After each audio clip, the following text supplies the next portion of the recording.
Good afternoon, everyone. Joseph James here, schooltrade.com, May 19th, 2011. Happy Thursday to you guys. Thirsty Thursday here in the live trade room.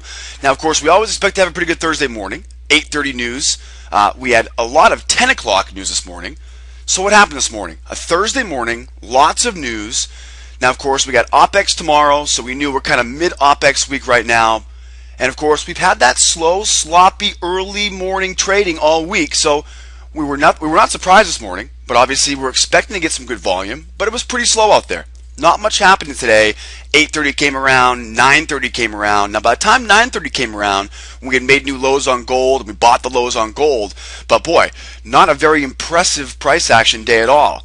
Very narrow wedges, if you guys recall that this morning, right? Narrow wedges in the dollar. Had dollar wedge, had a gold wedge, had a crude wedge, and of course the gold was the first one to drop.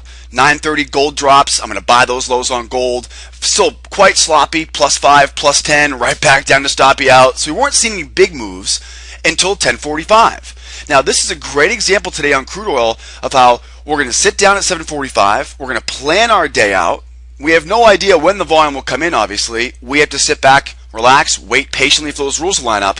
And by 10:45 this morning, we finally got the bottom that dropped out on crude. Now, oftentimes, we don't know why it drops out. We don't know what the cause of it is, but we're sitting there watching this wedge here on crude. We see new lower lows. And of course, we had already planned this.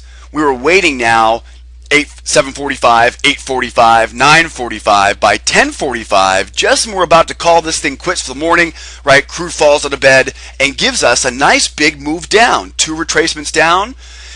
Now, we knew where the target was going to go. If you guys recall, at 10:45, came all the way down to where? The BMT, the big money trigger line. We always talk about that. Makes a great final target. We're chopping around inside this wedge. We break new lower lows. We break below the big round number, right? That granddaddy of all big round numbers, that 100 big round number. So the further we got away from that number, the better. So this thing could have dropped down to 95 for all I care. I want to get as far away from that 100 level as possible. So we break down, and the first thing I'm going to do is look to buy. That's the absolute first thing I'm going to do is look to buy. Whenever I break new lows like this, I'm looking to buy. And so, of course, price breaks down first. I need to find some sort of buyers that come in. We don't see the buyers. What do we see? Sellers, high speed, more sellers, right? Perfect time to sell a retracement. I'm always looking for a buy order. Believe me, I'm concerned this thing's going to go right back up into this wedge, right? Because we haven't seen this yet today. Okay, the gold market today at 9:30 did that, right? Gold dropped down, below the wedge. I bought the lows and brought it right back up. So I'm ready to do it to begin with. I can't just assume it's going to keep dropping. Remember, it's a Thursday morning. We hadn't seen much yet. So the first thing to look for is the buy.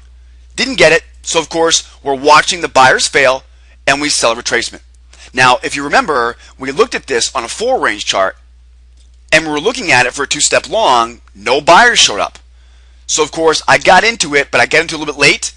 Right? It had almost broken that swing low already for the wave pattern short. At 10:45, our first trade on crude today, 99.65, quite a bit below the 100 level, right? +5, +10, and then 26 here, right, for your runner. So as you can see, right off the bat, first trade of the morning here on crude, right? Nice big winner there by simply following our plan. Now again, if you couldn't wait around for it, that was the big challenge. The big challenge was being confident in those rules, being confident in knowing what the best patterns look like and the best price action. We hadn't seen any speed yet until 10:45. 10:45 shows up, lots of speed, lots of sellers, no buyers. I'm selling retracements. We're going to keep making new lower lows. One more retracement. I'm going to keep selling these lows here. Every time we see a new low, get a retracement, I'm selling that retracement, or I'm at least going to try to. Right? Now, my rules may not line up, but I will at least try to. Now, at 10:51, 99.48, same thing. Second wave pattern short. 10:20, I get 20 ticks out of this thing. And it was a little bit disappointing because, like I said, this time of day, it was really moving fast. And it was disappointing because we knew we had all this room to drop. But now we had this darn BMT coming right in here.